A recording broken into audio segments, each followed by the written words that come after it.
Welcome to HS 501 or HS 510. My name is Andrew Russell and I will be your instructor. In this first lecture, we need to look at history and sources.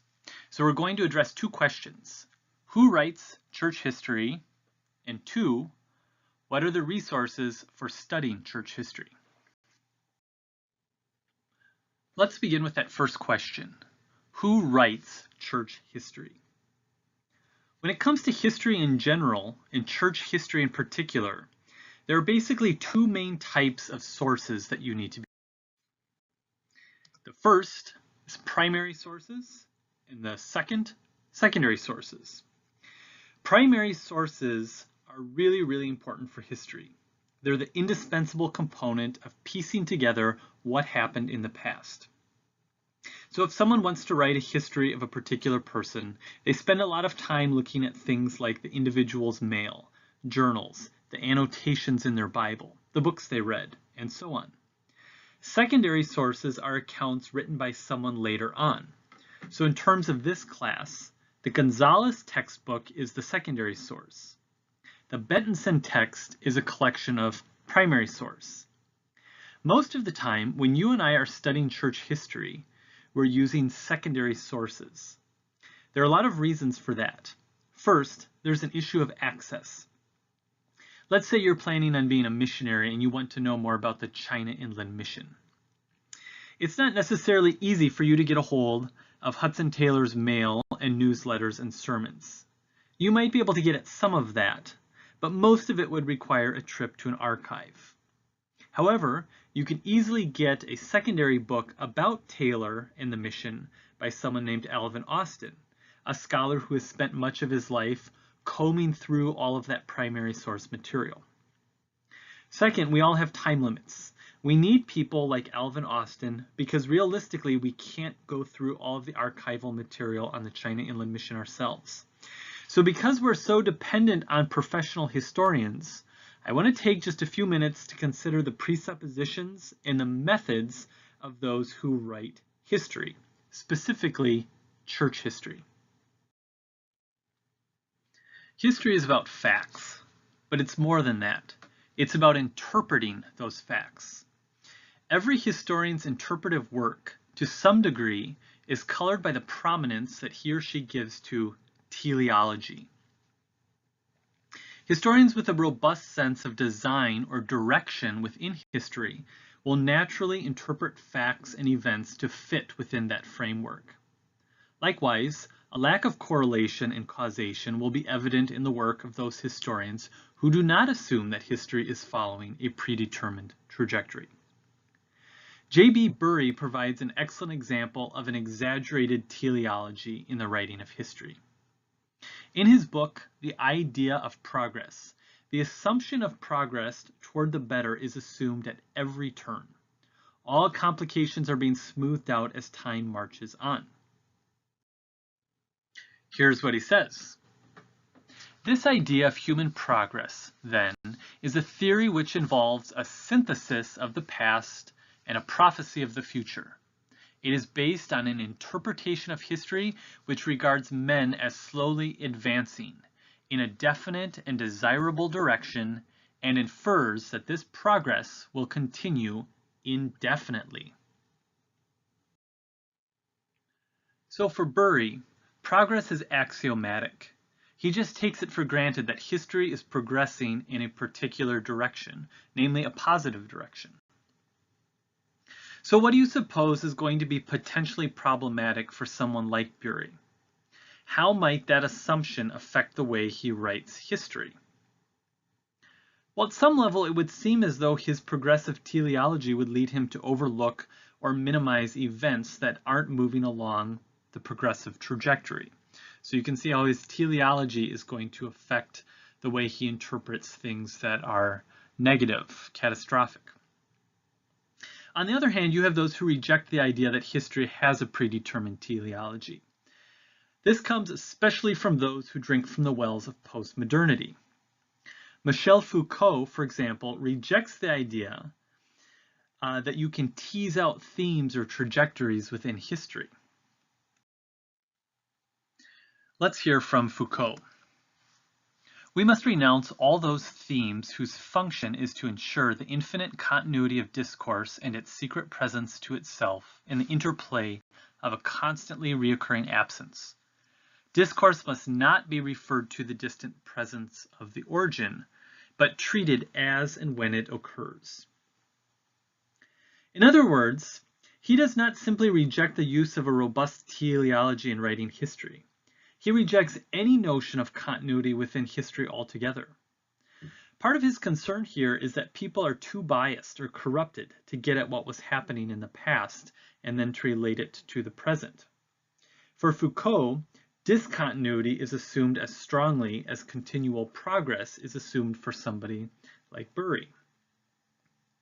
Now, I'm not suggesting that everything about postmodernity is bad. In fact, a lot of people feel that if nothing else, postmodernity challenges the optimism of modernity. But in terms of history, I would tend to say that Foucault and others have thrown the proverbial baby out with the bathwater. To be sure, historians can make incorrect correlations and connections between the past and the present. But I would argue that a good historian can be intentional and careful in their writing of history. Of course, there are a ton of other possible presuppositions besides whether or not history has some teleology.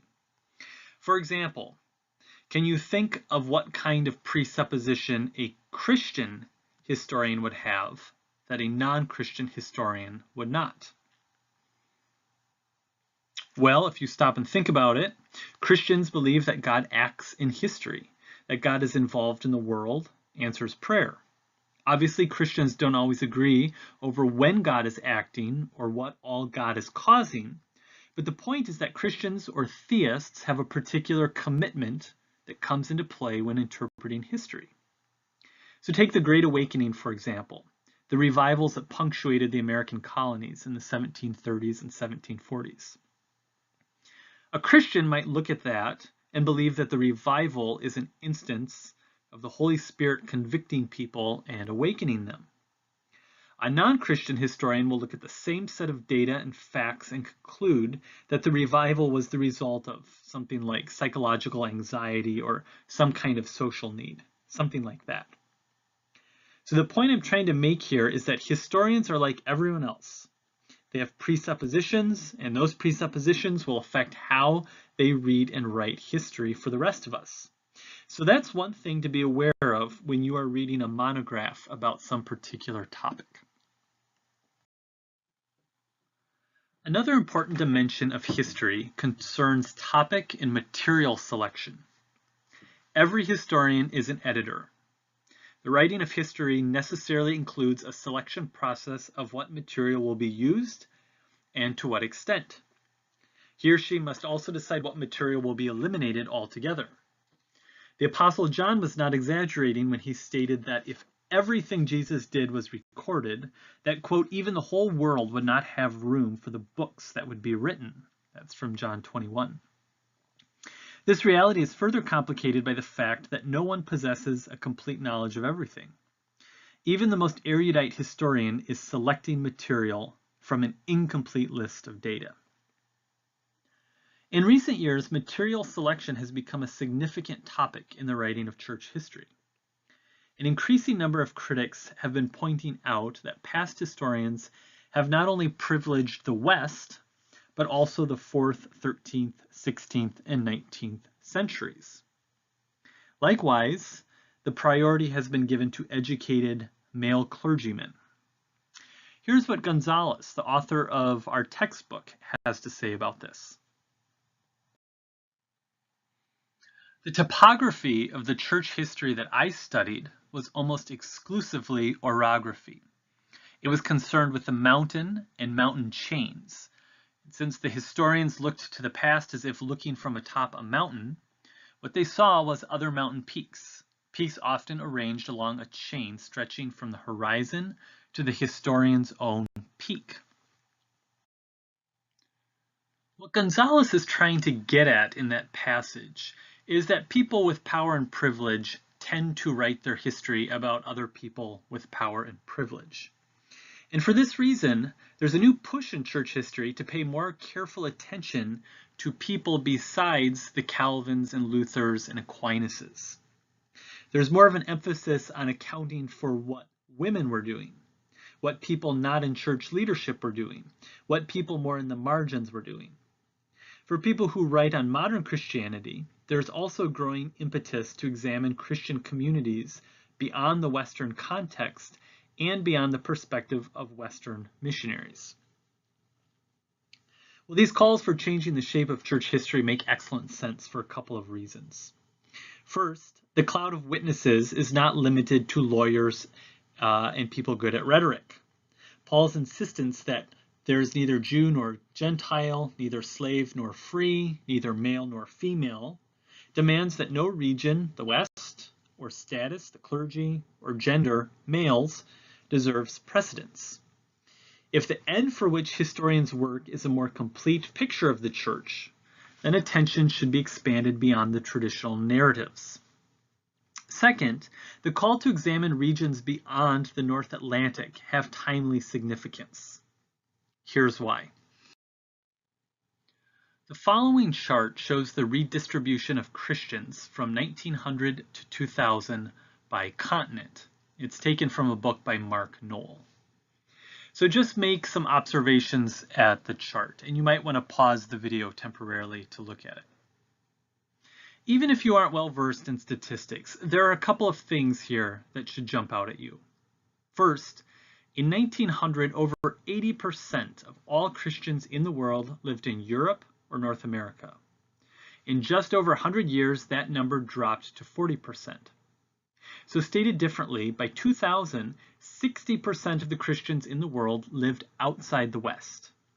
The point is, as people in general, and historians in particular, are starting to recognize this huge demographic shift, there's been somewhat of a scramble to go back and look at what happened in terms of Christian history in these areas that now hold the critical mass of Christianity. For example, in 1966, a scholar named Owen Chadwick published a book called The Victorian Church. It's a big book, 2 volumes. It's well written, it's thoroughly researched, and scholars today still call it magisterial. However, it doesn't contain any discussion of the modern missionary movement, despite the fact that the Church of England and a ton of other denominations were sending out missionaries all over the British Empire. None of that was even on Chadwick's radar screen when he wrote this book. And looking back nearly 50 years later, the absence seems almost laughable. But the point is that the current situation of Christianity demands attention on areas outside the West, and until recently, Christianity in non-Western context hasn't received much attention. Now let's talk about different types of history. Like all other academic disciplines, historians must utilize some type of methodology. They focus the research in some specific kind of way. If you've ever browsed through a Barnes & Noble, then you can find all types of histories that employ different methodologies. So there's political history and social history and economic history, and the list goes on and on. But for our purposes, I just want to highlight a few different approaches that are especially common for those who focus on the church. So the first is intellectual or theological history. These historians really focus on the cognitive dimensions of the church. What did people believe? How did they articulate their beliefs? What sorts of ideas generated the most controversy? Another type of history or approach might be called institutional history. This approach is primarily concerned with focusing on particular denominations or sects. So this type of historian will spend their time examining how an institution operated, what it did, how it changed over time, how it compared to contemporary institutions. Sometimes, especially when composed by an insider, this might be called confessional history. A lot of times a confessional history might be commissioned for an anniversary or something, and as a result you get a really squeaky clean version of the denomination that glosses over all of the warts. Not always, but often. So that's something to be aware of when you're reading confessional history. Another common approach concerns politics. As we'll see throughout the semester, the church is often concerned with politics, and there are a lot of historians who focus on this connection. A fourth approach used by those who write church history is what we might call a focus on behavior or practices. This type of approach is really concerned with what people do. In other words, how is the church lived out, so to speak? What do people do when they're together? How do they pray? How do they respond to different needs? So those are the kinds of questions that this type of historian is asking. Well, that's not an exhaustive list, but those are some of the common approaches that historians take. Others study the church by geographical boundaries, such as the church in the South, the church in East Africa, the church in Australia.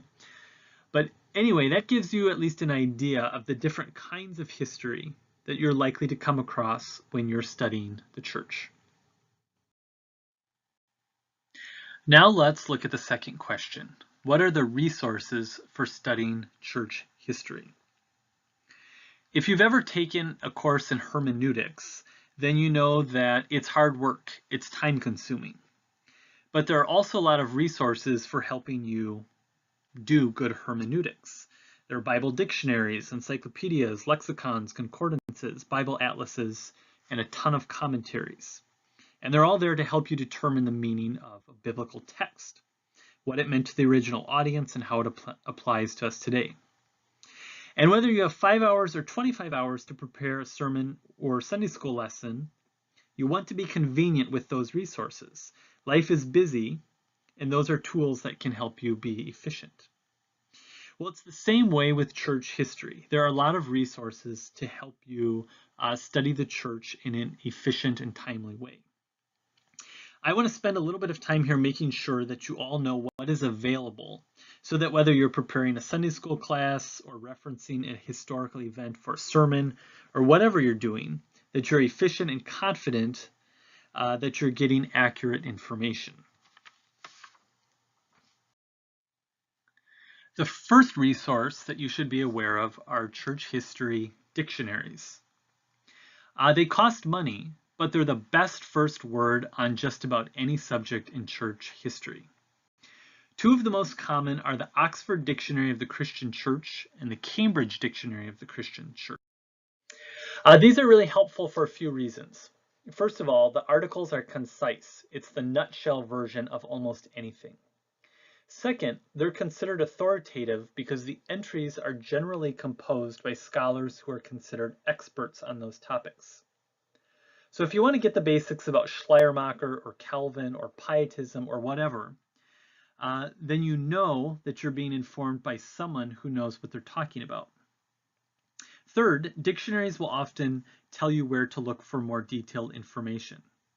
So each entry of this particular text, the Oxford Dictionary of the Christian Church, contains a brief bibliography. In other words, it tells you where to go next after you've read the entry. Fourth, these resources are useful for other disciplines.